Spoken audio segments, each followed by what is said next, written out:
শীতকালের সবচেয়ে একটা টেস্টি ডেজার্ট গাজরের হালুয়া।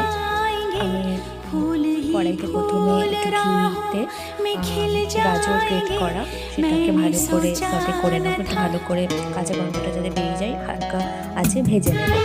তারপর আমি ওর মধ্যে কিছু ড্রাই ফ্রুটস কাজু কিশমিশ আর আমন্ড দিয়ে আমি একসাথে ভেজে নেবো। আলাদা করেও অনেকে ভেজে নিতে পারো তোমরা, আমি একসাথেই ভেজে নিয়েছিলাম।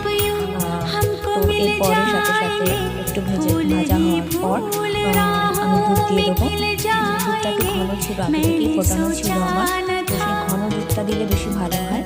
কনডেন্স মিল্কও দিতে পারো, আমার কাছে কনডেন্স মিল্ক ছিল না তাই আমি আমুল দুধ দিয়েছিলাম পরে লাস্টে, সেটা বলছি।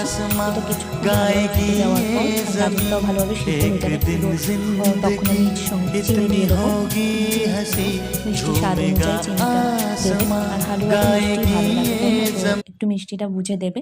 আমার 500 গ্রাম গাজর ছিল, সেই অনুযায়ী আমি 200 গ্রাম চিনি দিয়েছিলাম। তো ভালোভাবে চিনিটা দেওয়ার পর শুকিয়ে আসবে যখন লাস্টে শেষের দিকে একটু আমুল দুধ ছড়িয়ে দেবো, তাহলে না টেস্ট হবে, খুব ভালো লাগে। কনডেন্স মিল্ক বা খোয়া ক্ষীরও দিতে পারো, এগুলো ঘরে আমার কিছুই ছিল না, তো মিল্ক পাউডারটাই ছিল, তো সেই কারণে মিল্ক পাউডারটাই দিয়েছিলাম। বেশ ভালো লাগছিল খেতে, এরমভাবে বানিয়ে দেখতে পারো গাজরের হালুয়া।